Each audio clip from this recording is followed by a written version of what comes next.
नमस्कार. नवरात्रीच्या दुसऱ्या दिवसाच्या तुम्हा सर्वांना हार्दिक शुभेच्छा. आजचा दिवस आहे तपश्चर्येची देवी मां ब्रह्मचारिणीचा. ही देवी पार्वतीचं अविवाहित आणि तपस्वी स्वरूप आहे. भगवान शंकरांना पती रूपात मिळवण्यासाठी तिने हजारो वर्षे कठोर तपश्चर्या केली. तिच्या एका हातात जपमाळ आणि दुसऱ्या हातात कमंडलू आणि पायात काहीही न घालता ती तपस्येत लीन झाली. ब्रह्म म्हणजे तप, म्हणूनच तप आचरणारी ती ब्रह्मचारिणी. आजच्या दिवसाचा शुभ रंग आहे लाल. हा लाल रंग तिच्या प्रेमातली उत्कटता आणि ध्येयाप्रती असलेल्या अटळ शक्तीचं प्रतीक आहे. देवी ब्रह्मचारिणी आपल्या सर्वांना ध्येयपूर्तीसाठी शक्ती आणि दृढ निश्चय देवो हीच प्रार्थना. शास्त्रानुसार नवरात्रीच्या दुसऱ्या दिवशी ब्रह्मचारिणीला साखर किंवा साखरेचे पदार्थ आपण अर्पण करतो. कुटुंबाला दीर्घायुष्याचे त्यामुळे वरदान मिळते. याच श्रद्धेने आज आपण देवीच्या नैवेद्यासाठी बनवणार आहोत उपवासाचे रसरशीत गुलाबजाम. चला तर मग हा गोड नैवेद्य कसा बनवायचा ते पाहूया.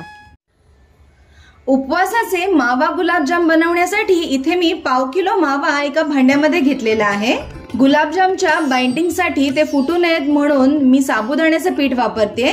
यासाठी मी 3 चमचे साबुदाणे असे मिक्सरला बारीक करून घेतलेले आहेत. इथे मी साबुदाणा बारीक करून त्याची पावडर वापरते. जर तुमच्याकडे साबुदाण्याचे पीठ असेल तर ते देखील वापरू शकता. आणि आता ही साबुदाण्याची पावडर अगदी व्यवस्थित आपल्याला चाळून घालायची आहे.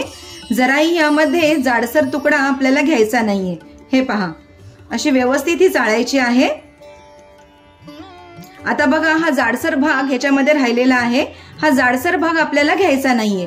म्हणजे जवळजवळ 2 चमचे साबुदाण्याचं पीठ किंवा साबुदाण्याची पावडर यामध्ये मी घातलेली आहे.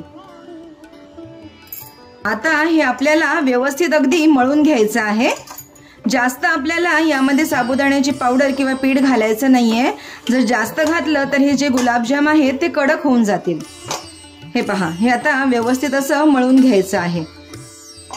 हे पहा, अशा पद्धतीने ही साबुदाणा पावडर आणि मावा मी छान असा एकजीव करून घेतलेला आहे.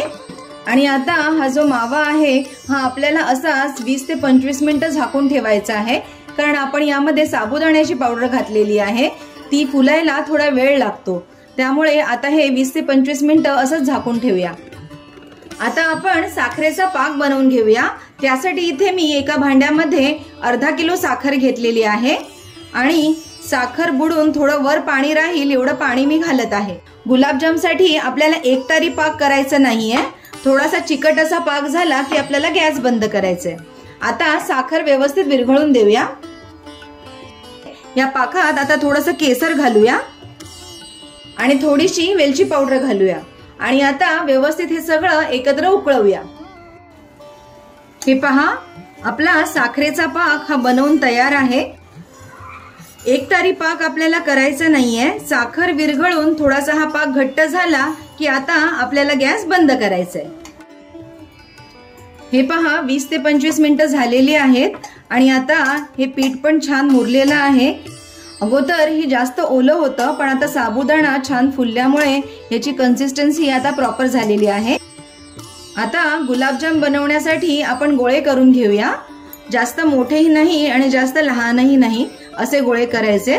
मीडियम आकाराचे आपण गोळे करूया. हे पहा, अशा या मीडियम आकाराचे मी सर्व गोळे आता बनवून घेते. हे पहा, अशा पद्धतीने सर्व गुलाबजामसाठी मी गोळे करून घेतलेले आहेत. आता याला फ्राय करून घेऊया. हे पहा, कढईमध्ये मी तेल गरम करत ठेवलेलं आहे आणि हे जे साबुदाणा पावडर घालून जे आपण गुलाबजाम करत आहोत ते आपल्याला मीडियम टू हाय फ्लेमवर फ्राय करायचे. जनरली गुलाबजाम आपण खूप कमी गॅसवर फ्राय करतो, पण जर हे गुलाबजाम तुम्ही कमी गॅसवर फ्राय केलात तर ते तेलामध्ये फुटून जातील. जर तुम्हाला तेल वापरायचं नसेल तर तुम्ही साजूक तूप देखील वापरू शकता, पण तेव्हा देखील तुम्ही मीडियम टू हाय फ्लेमवरच हे गुलाबजाम फ्राय करा. त्यामध्ये 2 गुलाबजाम घालून बघूया आणि आपल्याला आता चेक करायचं आहे. जर हा गुलाबजाम यामध्ये फुटला तर आपल्याला साबुदाणा पावडर थोडी आणखी वाढवायला लागेल. हे पहा, हे गुलाबजाम जराही फुटलेले नाहीयेत. याचा अर्थ आपण जे प्रमाण घेतलेलं आहे ते व्यवस्थित आहे. आता आपण बाकीचे देखील गुलाबजाम तेलामध्ये घालून घेऊया आणि असे हे वर तेल सोडत मीडियम टू हाय फ्लेमवर आपण फ्राय करून घेऊया। हे पहा, मस्त असे खरपूस रंगावर हे गुलाबजाम मी फ्राय करून घेतलेले आहेत। आता हे सर्व गुलाबजाम मी काढून घेते। आता हे गुलाबजाम मी या पाकामध्ये घालते। सर्व गुलाबजाम पाकामध्ये मी मुरण्यासाठी घातलेले आहेत। आता 2 तास तरी हे आपल्याला पाकामध्ये मुरवायचे आहेत। 2 तास झालेले आहेत आणि सर्व गुलाबजाम मस्त पाकात मुरलेले आहेत। तुम्ही बघू शकता किती सॉफ्ट मऊ हे गुलाबजाम झालेले आहेत। हे गुलाबजाम जे आहेत ते तोंडात टाकताच विरघळतात। तर देवीच्या नैवेद्यासाठी आपले हे रसरशीत गुलाबजाम तयार आहेत। हा गोड प्रसाद देवी ब्रह्मचारिणीला श्रद्धेने अर्पण करा आणि तिच्याकडून दृढनिश्चय आणि आरोग्याचा आशीर्वाद मिळवा। तुम्हाला ही रेसिपी कशी वाटली हे आम्हाला कमेंट्समध्ये नक्की सांगा। व्हिडिओ आवडल्यास लाईक करा आणि शेअर करा। शुभ नवरात्री।